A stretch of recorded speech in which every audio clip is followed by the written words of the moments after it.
नमस्कार, India TV पर सुबह की पहली खबर में आपका स्वागत है। मैं हूं आपके साथ अर्चना सिंह। बुलेटिन की शुरुआत करेंगे 5 मिनट में 25 बड़ी खबरों से।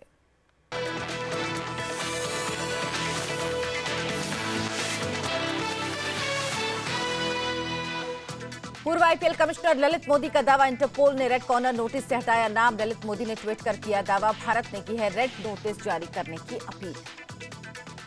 राम मंदिर मुद्दे का हल निकालने के लिए सीएम आदित्यनाथ योगी की बड़ी पहल। राम जन्मभूमि विवाद के दोनों मूल पक्षकारों महंत धर्मदास और हाजी महबूब को बातचीत के लिए लखनऊ बुलाया।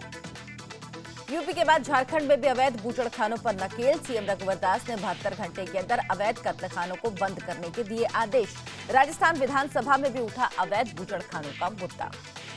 राज्यसभा में आज फाइनेंस बिल पर जवाब देंगे वित्त मंत्री अरुण जेटली। संसद की बैठक से पहले बीजेपी और कांग्रेस संसदीय बोर्ड की बैठक शाम 6:30 बजे मोदी कैबिनेट की होगी बैठक। यूपी विधानसभा में आज से नए विधायकों को दिलाई जाएगी शपथ। 30 मार्च को होगा स्पीकर का चुनाव। बीजेपी विधायक बहादुर सिंह बने प्रोटेम स्पीकर। करारी हार के बाद भी मुलायम परिवार में जंग जारी। अखिलेश ने राम गोविंद चौधरी को बनाया विपक्ष का नेता। मुलायम की कल की बैठक से पहले अखिलेश ने आज बुलाई विधायकों की बैठक। आज से चैत्र नवरात्र की शुरुआत। देश भर के मंदिरों में उमड़ी भक्तों की भीड़। दिल्ली के झंडेवालान मंदिर में सुबह आरती में शामिल हुए सैकड़ों श्रद्धालु। हर बार की तरह पीएम मोदी नवरात्र पर रखेंगे 9 दिन का व्रत। यूपी के सीएम योगी भी 9 दिन तक करेंगे साधना। यूपी में जीत के बाद दोनों के लिए खास है ये नवरात्रि। अमेरिकी राष्ट्रपति डोनाल्ड ट्रंप ने पीएम मोदी को यूपी में शानदार जीत की बधाई दी। व्हाइट हाउस ने जारी किया बयान। ट्रंप ने मोदी को फोन पर दी बधाई। पटना में पुलिस ने एक पुराने मामले में सांसद पप्पू यादव को गिरफ्तार किया। कोर्ट में हुई पेशी। गिरफ्तारी से पहले पप्पू समर्थकों ने किया हंगामा। योगी राज में विधायक भी एक्शन में। इलाहाबाद में बीजेपी विधायक संजय गुप्ता ने 2 सिपाहियों को वसूली करते रंगे हाथों पकड़ा। बीच सड़क पर विधायक ने दोनों को लगाई जमकर लताड़। यूपी में योगी राज से दहशत में भ्रष्टाचारी। फैजाबाद आरटीओ, बिजली विभाग और विकास भवन में जलाई गई फाइलें। फाइल जलाते कैमरे में कैद हुए सरकारी कर्मचारी। ग्रेटर नोएडा में नाइजीरियन युवक पर हमला। ड्रग ओवरडोज से एक युवक की मौत के बाद लोगों ने नाइजीरियन छात्र को पीटा। पुलिस ने किया लाठीचार्ज। सुषमा स्वराज ने मांगी रिपोर्ट। गुरुग्राम में डीयू की छात्रा की गोली मारकर हत्या। एक तरफा प्यार में हत्या की आशंका। परिवार का आरोप। 3 महीने पहले छेड़छाड़ की शिकायत पर पुलिस ने नहीं की कोई कार्रवाई। मुंबई में एक पेट्रोल पंप पर मोबाइल से बात करने से रोकने पर जमकर मारपीट। 6 बदमाशों ने पेट्रोल पंप कर्मचारियों को पीटा। सीसीटीवी में कैद तस्वीर। मेरठ में मनचलों के हौसले बुलंद। दोस्त के साथ जा रही छात्रा के साथ आधा दर्जन बाइक सवारों ने छेड़छाड़ की। विरोध करने पर दोस्त के साथ की मारपीट। जांच में जुटी पुलिस। बीकानेर गैंगरेप मामले में नया मोड़। 2 मंत्रियों ने कहा, स्कूल से विवाद के बाद पिता ने लिखाई झूठी रिपोर्ट। 13 साल की बच्ची से 8 टीचर्स ने किया यौन शोषण। उदयपुर में ऑस्ट्रेलियन युवती से छेड़छाड़। मसाज के दौरान पार्लर के मालिक ने की अश्लील हरकत। पुलिस ने आरोपी को हिरासत में लिया। पुणे में नेशनल केमिकल लेबोरेटरी में आग लगने से 2 मंजिला बिल्डिंग जलकर खाक। शॉर्ट सर्किट से आग लगने की आशंका। जानमाल के नुकसान की खबर नहीं। मथुरा में साधु की पिटाई के बाद लोगों ने किया पुलिस के हवाले। 5 साल की बच्ची को लेकर भागने की कर रहा था कोशिश। बच्ची के शोर मचाने पर जुटी भीड़। मध्य प्रदेश के राजगढ़ अस्पताल में हैरान करने वाला मामला। इलाज के लिए भर्ती प्रसूत महिला का शव अस्पताल से बाहर मिला। परिवार का आरोप, लावारिस कुत्तों ने शव को पहुंचाया नुकसान। कश्मीर में उपचुनाव के दौरान हिंसा फैलाने की साजिश नाकाम। कुलगाम से हिजबुल मुजाहिदीन के 8 आतंकी गिरफ्तार। शोपियां में पुलिस जवानों के घर के बाहर संदिग्ध आतंकियों ने की फायरिंग। यूपी से लेकर हरियाणा तक नकल का खेल जारी। शाहजहांपुर में डिग्री कॉलेज में प्रोफेसर नकल कराते कैमरे में कैद। हरियाणा के गोहाना में 10वीं की परीक्षा में खुलेआम हो रही है नकल। ममता कुलकर्णी और उनके पति विक्की गोस्वामी के खिलाफ गैर जमानती वारंट जारी। 2,500 करोड़ के ड्रग तस्करी मामले में ठाणे की कोर्ट ने जारी किया वारंट।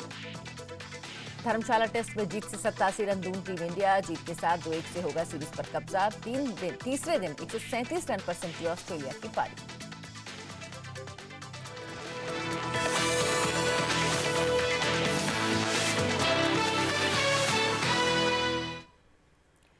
और 5 मिनट 25 खबरों के बाद आज की पहली खबर में बात आईपीएल के पूर्व चेयरमैन ललित मोदी की। ललित मोदी ने दावा किया कि इंटरपोल ने रेड कॉर्नर नोटिस से उनका नाम हटा दिया है। ललित मोदी ने ट्वीट कर दावा किया कि इंटरपोल ने भारत के रेड नोटिस की अपील को खारिज करते हुए अपने डेटाबेस से उनका नाम कैंसिल कर दिया। ललित मोदी ने इंटरपोल के इस नोटिस को अपने ट्विटर और इंस्टाग्राम अकाउंट पर भी शेयर किया, जिसमें दावा किया गया है कि इंटरपोल ने रेड नोटिस से उनका नाम हटा दिया है।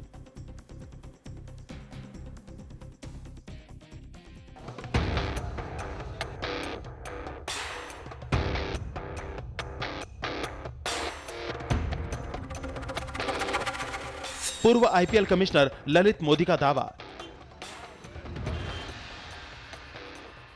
इंटरपोल ने रेड नोटिस से हटाया नाम।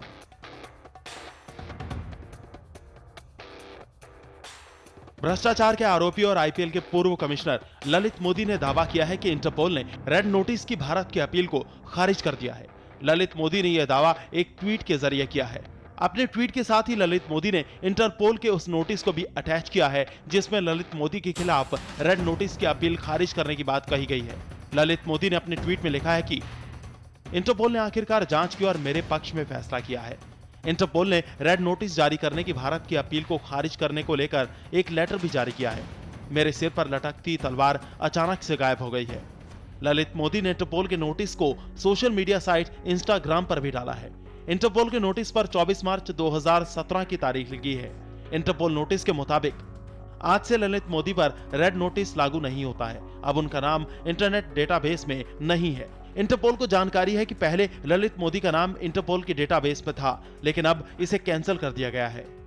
ललित मोदी पर आईपीएल में वित्तीय अनियमितताओं का आरोप लगा है। 2010 में बीसीसीआई ने ललित मोदी को आईपीएल के चेयरमैन पद से बर्खास्त कर दिया था। आरोप लगने के बाद ललित मोदी ने 2010 में भारत छोड़ दिया था। ललित मोदी पर रिश्वत, मनी लॉन्ड्रिंग और बैटिंग जैसे संगीन आरोप लगे हैं। फिलहाल ललित मोदी लंदन में अपनी फैमिली के साथ रहते हैं। ब्रिटेन से सरकार उन्हें भारत लाने की कोशिश कर रही है। सरकार इसके लिए हर कानूनी विकल्पों को खंगाल रही है। इसे ही लेकर भारत ने इंटरपोल से ललित मोदी को रेड नोटिस जारी करने की अपील की थी, लेकिन अब रेड नोटिस से ललित मोदी का नाम हटाए जाने के बाद से देश में एक बार फिर इस मुद्दे पर राजनीति गर्म हो सकती है। आज से चैत्र नवरात्रि की शुरुआत हो गई। आज पहले दिन सुबह से ही देश भर के मंदिरों में मां के भक्तों का रेला लगना शुरू हो गया। तस्वीरें आपको दिल्ली के झंडेवालान मंदिर की इस वक्त हम दिखा रहे हैं, जहां सुबह सुबह बड़ी संख्या में मां के भक्त पहुंचे और सुबह की आरती में शामिल हुए।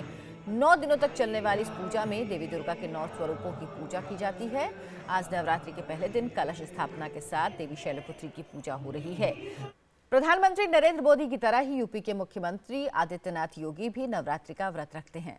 नवरात्रि के दौरान योगी 9 दिनों तक अन्न त्याग कर देवी की कठिन उपासना करते हैं। हालांकि इस बार उनके पास बड़ी जिम्मेदारी है। ऐसे में उन्हें जानने वालों का मानना है कि योगी मां की उपासना तो करेंगे, लेकिन तरीके में कुछ बदलाव हो सकता है।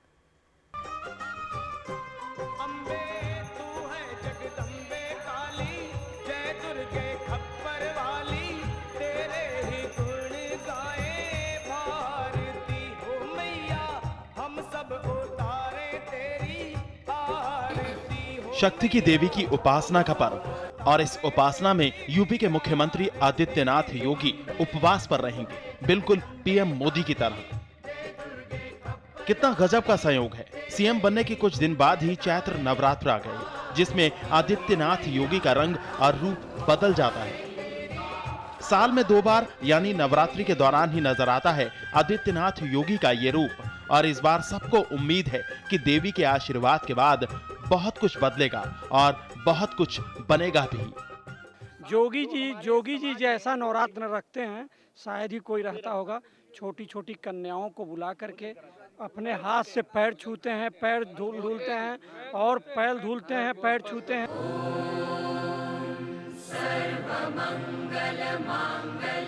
ये वही तस्वीर है जब योगी अपने खास अवतार में मां दुर्गा की उपासना करते हैं। सिर पर खास किस्म की टोपी और आसपास शंखधारी साधु संतों का घेरा रहता है।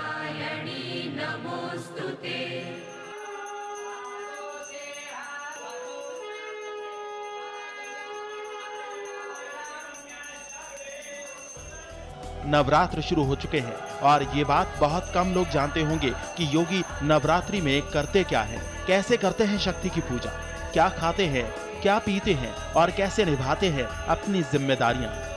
गोरखनाथ मंदिर परिसर में स्थित योगी आदित्यनाथ का ये आवास नवरात्र के दिनों में उनकी तपा स्थली में परिवर्तित हो जाता है। यहीं पर रह करके पूरे 9 दिन वो शक्ति की साधना करते हैं और इस दौरान योगी आदित्यनाथ नीचे नहीं आते हैं, वो ऊपर ही पूजा करते हैं और किसी से उनका मिलना नहीं हो पाता है। उनकी जो दिनचर्या है, यहाँ से उतर करके आना, पूजन करना और सामने जो गौशाला दिख रही है, गौशाला में जाना, ये उनका रोज़ का क्रम है। लेकिन नवरात्र के दिनों में वो ये क्रम भी उनका बदल जाता है। पूरे 9 दिन वो, ये जो आवास पीछे आपको दिख रहा है, इसी आवास में ही रहते हैं। जो आदित्यनाथ योगी हर वक्त लोगों से घिरे रहते हैं, हर रोज जनता दरबार लगाते हैं, वो नवरात्रि में बिल्कुल एकांत में चले जाते हैं। 9 दिनों के दौरान उनका ज्यादातर वक्त सिर्फ माँ दुर्गा की पूजा करने में ही बीतता है।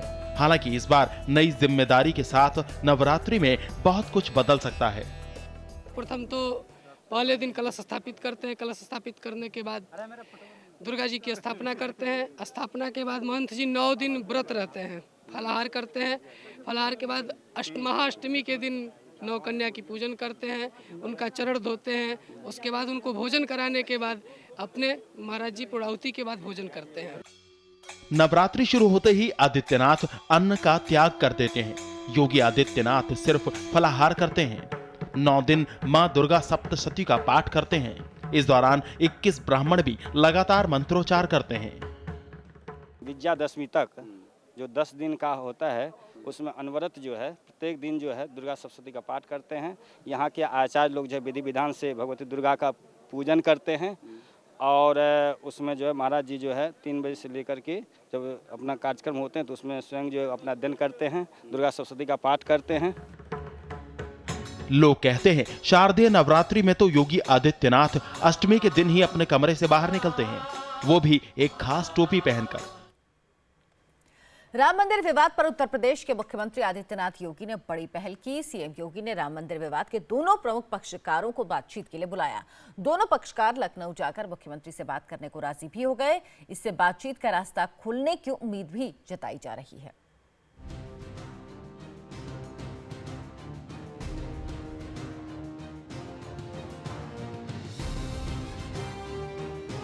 राम मंदिर पर सीएम योगी की बड़ी पहल।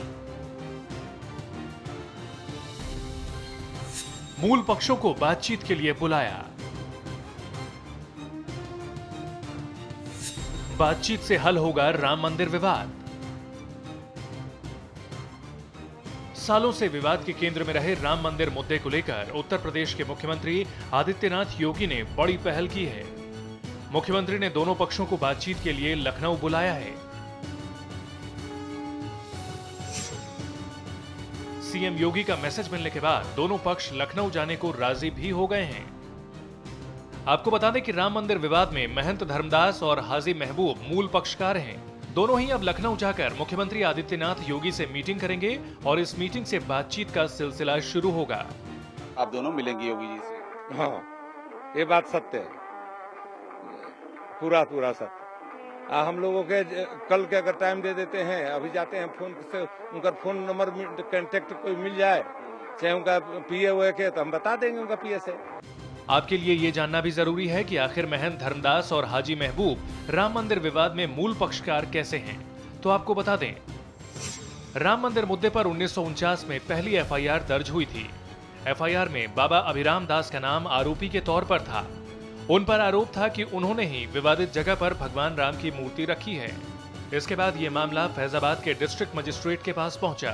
डिस्ट्रिक्ट मजिस्ट्रेट को यह तय करना था कि विवादित जमीन पर हक किसका है। मुसलमानों की तरफ से पैरवी हाजी फेकू ने की। मूल केस बाबा अभिराम दास बनाम हाजी फेकू था। महंत धर्मदास बाबा अभिराम दास के शिष्य हैं, जबकि हाजी महबूब हाजी फेकू के बेटे हैं। इस तरह अब ये दोनों ही मूल पक्षकार हैं। महंत धर्मदास की तरह हाजी महबूब भी इस विवाद का हल बातचीत से ही चाहते हैं। खबर दिल्ली से सटे ग्रेटर नोएडा से, जहां कल शाम जमकर हंगामा हुआ। एक छात्र की संदिग्ध मौत के बाद परिजनों ने 2 नाइजीरियाई छात्रों पर हमला कर दिया। सड़क और मॉल में जमकर तोड़फोड़ की। परिजनों ने नाइजीरियाई छात्रों पर हत्या का आरोप लगाया। अब इस पूरे मामले पर विदेश मंत्री सुषमा स्वराज ने रिपोर्ट तलब की है।